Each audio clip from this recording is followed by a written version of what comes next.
बोलो जयकारा बोल मेरे श्री गुरु महाराज की जय। बोलो साचे दरबार की जय। आनंद कंद भगवान की जय। बंदो श्री गुरु पद कमल सच्चिदानंद स्वरूप। जग तारण कारण प्रभु प्रकटे धर नर रूप। सत्य पुरुष सतरूप जो सतगुरु सत करता। अपने भगतन के हित लीज मनुज अवतार। बोलो जयकारा बोल मेरे श्री गुरु महाराज की जय। सभी गुरुमुख जनों के लिए, भक्तानियों के लिए दास की तरफ से जय सदानंद जी। मनुष्य जन्म का अंग दूसरा भाग। कई जन्म भय कीट पतंगा, कई जन्म गज मीन कुरंगा।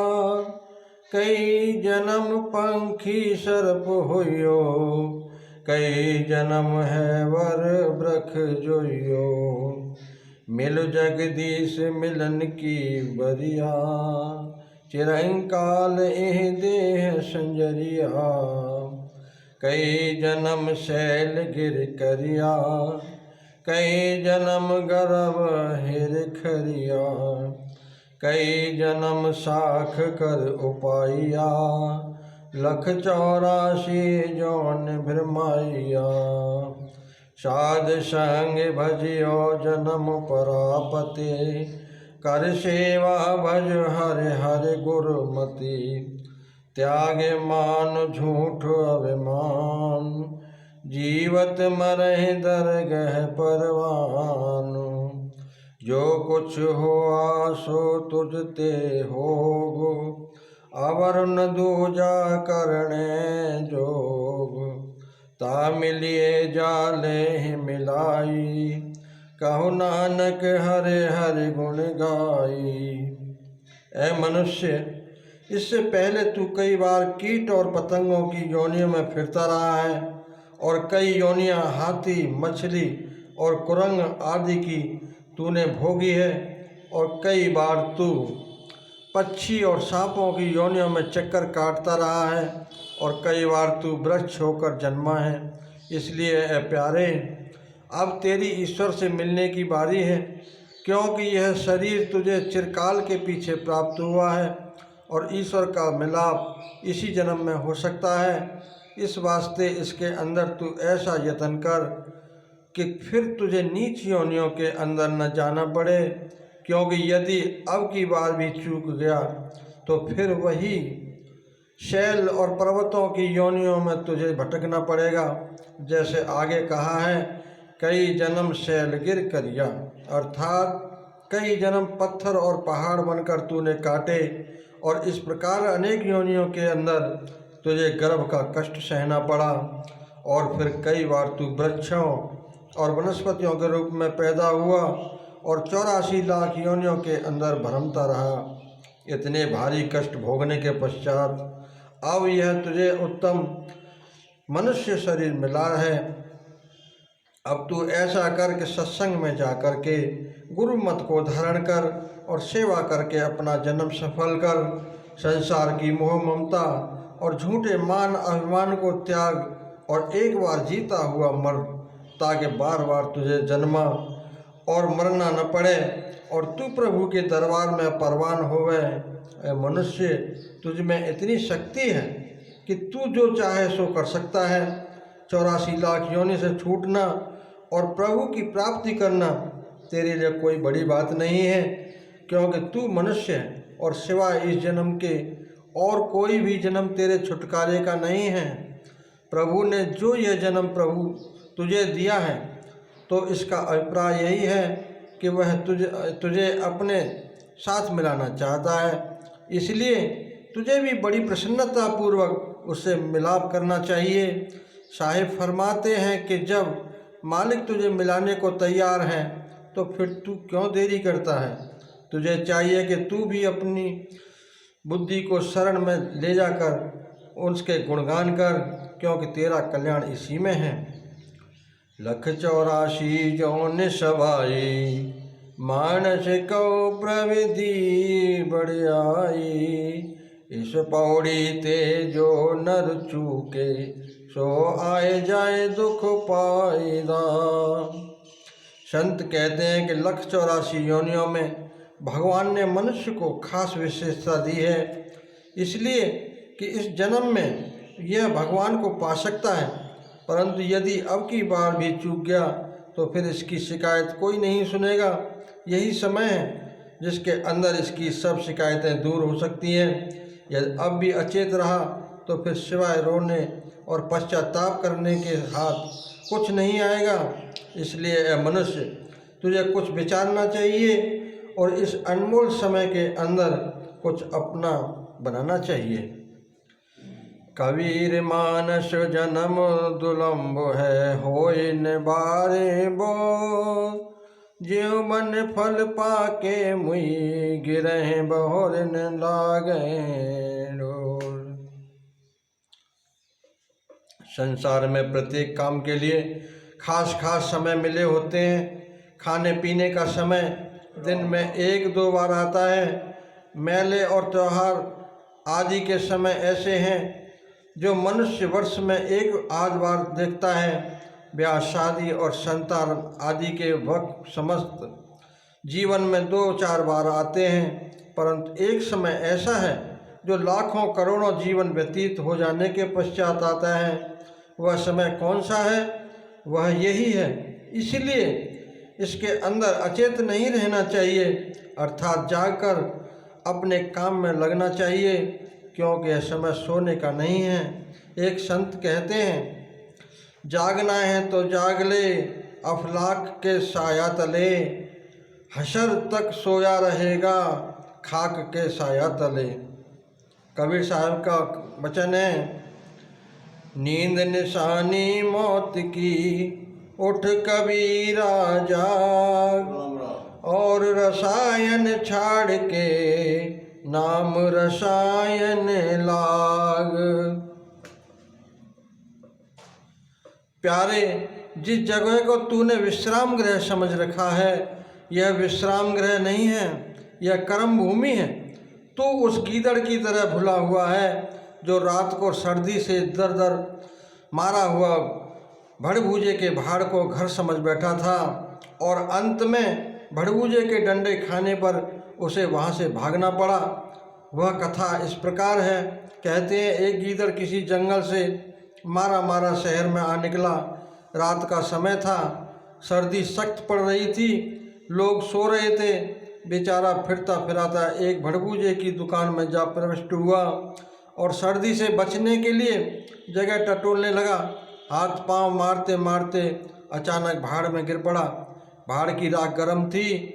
वहाँ पर गिरते ही अति प्रसन्न हुआ कि रात तो आनंद से कटेगी, दिन चढ़ेगा तो देखा जाएगा। प्रातः हुई भड़भूजा उठा और भाड़ को गर्म करने के लिए आग जलाने लगा। क्या देखता है कि भाड़ में गीदड़ सोया हुआ है। उसने चुपके से डंडा उठाया और एकदम 2-3 उसको लगाए। बेचारा चीखता चिल्लाता दुम दबाकर भाग निकला। रोशनी हो चुकी थी। भागते हुए को कुत्तों ने देख लिया और थोड़ी ही दूर जाकर उसके प्राण हर लिए। जो लोग यह कहा करते हैं कि यार अब तो आनंद से गुजरती है, परलोक की ईश्वर जाने मर के कौन वापस आया है और किसने आकर वहाँ का हाल दिया है।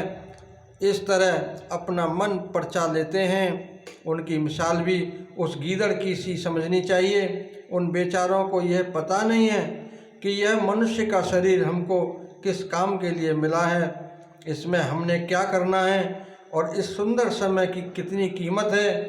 वे किस दिन 10 रुपये कमा लेते हैं, उस दिन कपड़ों से बाहर निकल कर पड़ते हैं कि आज कोई भाग्यवान माथे च लगा है, बड़ी आमदनी हुई है।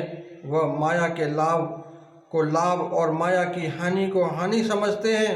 भक्ति का संस्कार ही उनमें नहीं है और न ही उनके मन में भक्ति की कदर है। वह अपने जीवन का उद्देश्य ही यही समझते हैं कि बस खाया पिया और सोया। इससे अधिक मानुष जीवन की श्रेष्ठता वे नहीं जानते। परंतु संतों का विचार है कि यह मानुष का शरीर बड़े सौभाग्य से मिलता है। इसमें एक एक श्वास जो आ रहा है उसकी कीमत तीनों लोकों से भी बढ़कर है। फिर ऐसे अनमोल श्वासों के बदले संसार के विषय विकार खरीद करना महान भूल है। कबीर साहब कहते हैं, कहता हूँ कह जातू हूँ, कहें बजाऊँ ढोल, श्वासा खाली जात है, तीन लोक का मोल। एक कथा है, एक किसान था जो नदी के किनारे खेती बाड़ी का काम किया करता था।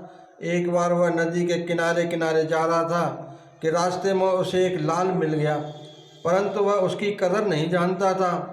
उसने उसे एक सुंदर पत्थर समझकर अपने पास रख लिया और कहने लगा कि बाजार जाकर किसी हलवाई को देंगे और इसके बदले मिठाई लेंगे। दूसरे दिन वह उस लाल को एक हलवाई की दुकान पर ले गया कि हलवाई इस पत्थर को ले ले और इसके बदले कुछ मिठाइयाँ दे दे। हलवाई मौजूद नहीं था, दुकान पर उसका लड़का बैठा था। किसान ने लड़के से कहा कि यह गोल सा पत्थर है, तेरे काम आएगा, तू इसे ले ले और मुझे इसके बदले कुछ मिठाई दे दे। लड़के ने लाल ले लिया और उसके बदले एक सेर मिठाई उसको तोल दी। किसान मिठाई लेकर प्रसन्न हुआ और शीघ्र वहाँ से भाग निकला कि यदि कहीं इस लड़के का पिता आ गया और उसने देख लिया कि लड़के ने एक साधारण से पत्थर के बदले सेर भर मिठाई दे दी है तो वह इसे मारेगा और मुझसे मिठाई छीन लेगा। यही हाल इस मनुष्य का है कि इस अनमोल शरीर के बदले संसार के विषय विकारों को इकट्ठा करके बड़ा खुश होता है और अपने आप को सौभाग्यशाली समझ कर रहा है। श्री रामचंद्र जी महाराज का वचन है, यह तनु कर फल विषय न भाई, स्वर्ग स्वल्प अंत दुखदाई, नर तनु पाई विषय मन देही, पलट सुधा से सठ विष लेही, ताहि कबहु भल कह न कोई, गोजा गए परस मन खोई। भगवान कहते हैं कि मानुष शरीर का फल विषय विकार नहीं है, अर्थात यह शरीर विषय विकारों के लिए नहीं मिला। यदि इस शरीर को पाकर जीव ने स्वर्ग की प्राप्ति भी कर ली तो भी इसने कुछ नहीं किया, क्योंकि इस शरीर का फल स्वर्ग भी नहीं है, वह भी इंद्रियों का विषय है जो अंत में दुख रूप बन जाता है। इसलिए इस शरीर को पाकर जिसने विषयों में मन लगाया है वह मूर्ख अमृत के बदले विष खरीद रहा है। भला जो मनुष्य हाथ से पारस मणि देकर कांच खरीद करे उसे भी कोई बुद्धिमान कहेगा? उसे तो सब मूर्ख ही कहेंगे। इसी तरह जो पुरुष सदा सांसारिक विषयों में मस्त रहता है और अपने परलोक की तरफ ध्यान नहीं देता, उसकी भी वही अवस्था है। इसलिए ए मानुष, तेरे जीवन का उद्देश्य यह नहीं है कि तू सदा नरकों और स्वर्गों का चक्कर काटता फिरे। तेरा स्थान बहुत ऊंचा है, तेरा रुख उसकी ओर होना चाहिए। यदि तूने इस शरीर को पाकर स्वर्ग के राजा इंद्र के सुखों को भी प्राप्त कर लिया है तो भी मानुष जीवन के उद्देश्य से अपने आप को करोड़ों कोसों की दूरी पर समझ। तेरा मार्ग तो वह है जिस पर चलते चलते यदि रास्ते में तू कहीं गिर भी जाए तो भी स्वर्ग तेरे हाथ से कहीं न नहीं गया। उससे गिरता हुआ भी तू स्वर्ग ही में गिरेगा, क्योंकि जिस घाट पर तू इस वक्त खड़ा है यह स्वर्ग से बहुत ऊंचा स्थान है, परंतु तुझे इसका ज्ञान नहीं है। श्री कृष्ण भगवान जी महाराज कहते हैं, हे अर्जुन, जिस पुरुष के विचार पवित्र हैं और उन पवित्र विचारों के साथ शुभ कर्म करता हुआ, अर्थात भगवान के अर्थ कर्म करने वाले कभी भी दुर्गति को प्राप्त नहीं होता। वह शरीर त्यागने के पीछे स्वर्ग आदि उत्तम लोकों को प्राप्त होकर और उनमें चिरकाल तक वास करके शुद्ध आचरण वाले उत्तम ज्ञानवान योगियों की कुल में भी, जो संसार में अति दुर्लभ है, जन्म लेकर वहाँ उस पहले शरीर की हुई कमाई के प्रभाव से अनायास ही ईश्वर की भक्ति के निमित्त भली भांति यत्न करने लग जाता है। अब आगे श्री रामचंद्र जी महाराज के सिद्धांत को वर्णन करते हैं। बड़े भाग्यमान सुतन पावा, सुर दुर्लभ सद ग्रंथन गावा, साधन धाम मोक्ष कर द्वारा, पाई न जे परलोक संवारा। सो परत्र दुख पावई, सिर धुन धुन पछिताय, काल ही कर्म ही ईश्वर ही, मिथ्या दोष लगाए। यह मनुष्य तन अति सौभाग्य और शुभ संस्कारों का फल है, ऐसा श्रेष्ठ ग्रंथ कहते हैं। और यह देवता को भी प्राप्त होना दुर्लभ है। यह सब प्रकार की साधना का स्थान है। मनुष्य जैसी साधना इसमें करनी चाहे कर सकता है, और जहाँ पहुँचना चाहे इसके द्वारा पहुँच सकता है। और यह शरीर 84 लाख योनियों के बंधन से छूटने के लिए खुला हुआ दरवाज़ा है। तो फिर ऐसे अनमोल शरीर को पाकर जिसने परलोक का उद्धार नहीं किया, वह अंत में सिर धुन धुन कर रोएगा और पश्चाताप करेगा, परंतु उस रोने पछताने से हाथ कुछ नहीं आएगा। और अब जो मनुष्य यह कहा करता है कि मुझे भगवान की भक्ति के लिए समय नहीं मिलता, या मेरे कर्मों में यदि भक्ति होगी तो अपने आप प्रेरणा हो जाएगी, इसके लिए पुरुषार्थ करने की क्या आवश्यकता है। या जब ईश्वर की इच्छा होती है तो वह स्वयं ही जीव को भक्ति में लगा देता है। ये बातें सब व्यर्थ हो जाएंगी और यह बहाने वहाँ कोई नहीं सुनेगा। भाव यह है कि ऐ मनुष्य, प्रभु की भक्ति करना तेरा सबसे मुख्य धर्म है। इसके लिए तेरा समय पर, कर्मों पर और ईश्वर पर दोष देना बिल्कुल मिथ्या है, क्योंकि मानुष शरीर का प्राप्त होना ही इस बात को निश्चय करता है कि तुझे भक्ति करना आवश्यक है। और भगवान ने तुझ पर खास दया करके तुझको यह अमूल्य समय दिया है कि तू आवागमन के चक्कर से छूटकर मुक्ति को प्राप्त कर ले। फिर इस प्रकार के उजर और बहाने यहाँ किस अर्थ के। बोलो जयकारा बोल मेरे श्री गुरु महाराज की जय, बोलो साचे दरबार की जय। पाया तूने तन अनमोल, यह तन माटी में न रोल। पाया तूने तन अनमोल, यह तन माटी में न रोल। कीमत सांस बड़े हैं तेरे, जप प्रभु नाम तू सांझ सवेरे। कीमत सांस बड़े हैं तेरे, जप प्रभु नाम तू सांझ सवेरे। करना प्राणी टालम टोल, यह तन माटी में न रोल। करना प्राणी टालम टोल, यह तन माटी में न रोल।